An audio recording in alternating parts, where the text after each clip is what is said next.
جمعے کا دن بڑی ہی فضیلتوں کا دن ہے، بڑی ہی فضیلت کا دن ہے۔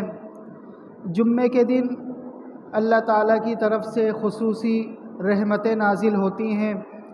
جمعے والے دن اللہ پاک کی طرف سے خصوصی بخشش نازل ہوتی ہے۔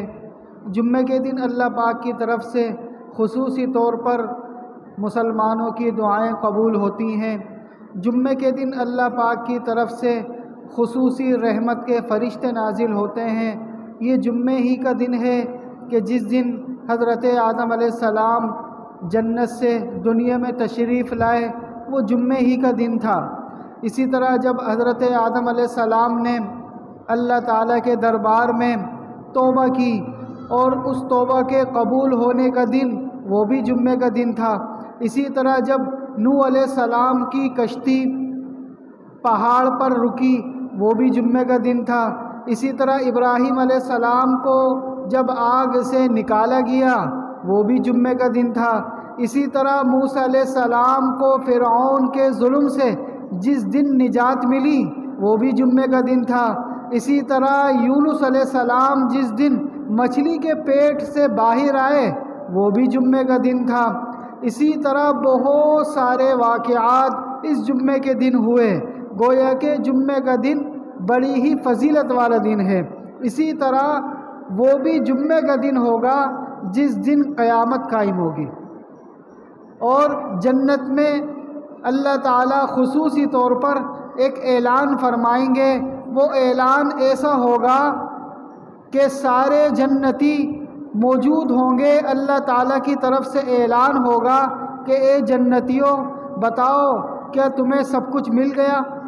جنتی کہیں گے یا اللہ سب کچھ مل گیا، جو دل میں تمنائیں تھیں ساری تمنائیں پوری ہو گئیں، ساری خواہشات پوری ہو گئیں، جیسا آپ نے دنیا میں وعدہ کیا تھا وہ تمام وعدے پورے ہو گئے۔ اللہ تعالیٰ ارشاد فرمائیں گے کہ بتاؤ اس سے بھی اچھا میں تمہیں کچھ دوں؟ وہ جنتی کہیں گے یا اللہ اس سے اچھا کیا ہے؟ اللہ تعالیٰ ارشاد فرمائیں گے کہ اس سے اچھا یہ ہے کہ آج میں تم سے ہمیشہ کے لیے راضی ہو گیا، آج میں تم سے ہمیشہ کے لیے راضی ہو گیا، اب کبھی ناراض نہیں ہوں گا، اب تمہارے اوپر کوئی پریشانی نہیں، اب تمہارے اوپر کوئی ذمہ داری نہیں، اب تمہارے اوپر کوئی عبادت نہیں، ہمیشہ کے لیے خوشیاں ہیں، ہمیشہ کے لیے جوانیاں ہیں، ہمیشہ کے لیے صحت ہے، ہمیشہ والی زندگی ہے۔ وہ تمام جنتی جیسے ہی سنیں گے کہ اللہ تعالیٰ نے اپنی رضامندی کا پروانہ دے دیا، اپنی رضامندی کا پروانہ دے دیا، تو وہ خوشی کے مارے جھومنے لگیں گے۔ اچانک دوبارہ اعلان ہوگا، اللہ تعالیٰ فرمائیں گے بتاؤ اس سے بھی اچھا کچھ دوں؟ وہ جنتی کہیں گے یا اللہ اس سے اچھا کیا ہے؟ یا اللہ اب اس سے اچھا کیا ہے؟ اللہ تعالیٰ ارشاد فرمائیں گے آج جمعے کا دن ہے، آج جمعے کا دن ہے، اور آج جمعے والے دن میں تمہیں اپنا دیدار کراؤں گا۔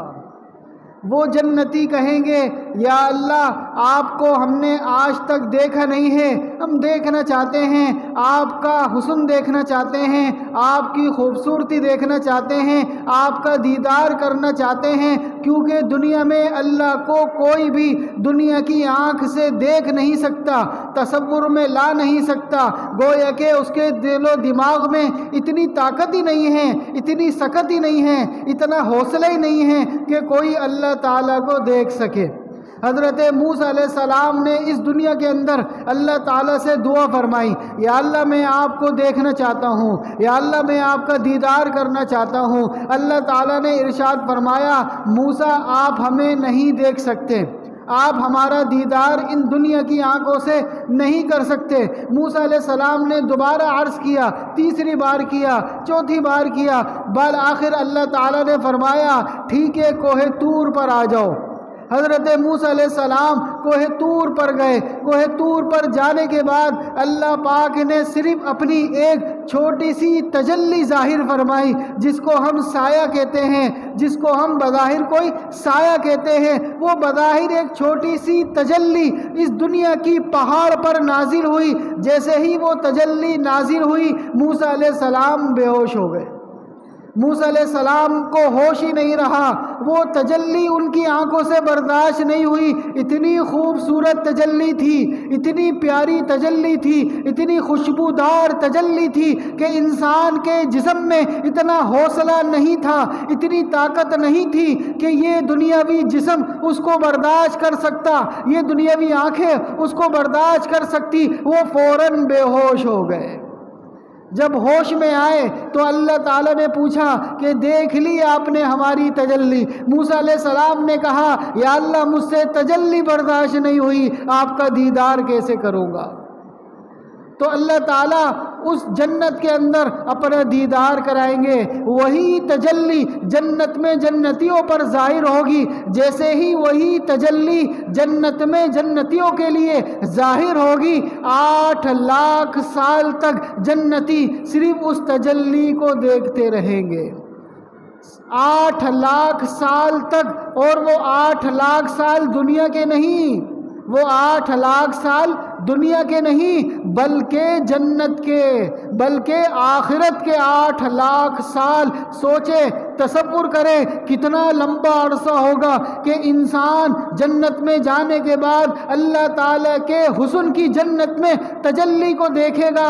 اس تجلی کو دیکھتے دیکھتے 8 لاکھ سال گزر جائیں گے، اس کی آنکھیں بند ہونا بھول جائیں گی، اس کی آنکھیں پلکنا جھپکنا بھول جائیں گی، ادھر ادھر دیکھنا بھول جائیں گی، ٹکٹکی باندھ کر اللہ تعالیٰ کے دیدار کی تجلی کو دیکھ رہے ہوں گے۔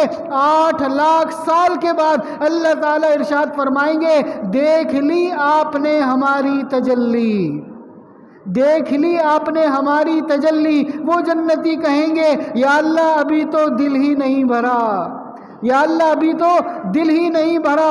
اللہ تعالیٰ فرمائیں گے ذرا سوچو، جس رب کی تجلی اتنی خوبصورت ہے وہ رب کتنا خوبصورت ہوگا، وہ اللہ کتنا خوبصورت ہوگا، وہ اللہ کتنا پیارا ہوگا جس نے حسن کو پیدا کیا، جس نے دنیا کے اندر کتنی ہی خوبصورت چیزیں پیدا کی، جس نے دنیا کے اندر کتنی ہی خوبصورت چیزیں انسانوں کے لیے پیدا کی۔ ذرا سوچیں، ذرا تصور کریں، وہ اللہ خود کتنا پیارا ہوگا، وہ اللہ خود کتنا خوبصورت ہوگا۔ اللہ تعالیٰ آج انسانوں سے کہتے ہیں اگر تم نے جنت میں اللہ کی تجلی کو دیکھنا ہے، اللہ کا دیدار کرنا ہے، اس دنیا کے اندر دنیا کی آنکھوں کو بد نظری سے بچانا ہوگا۔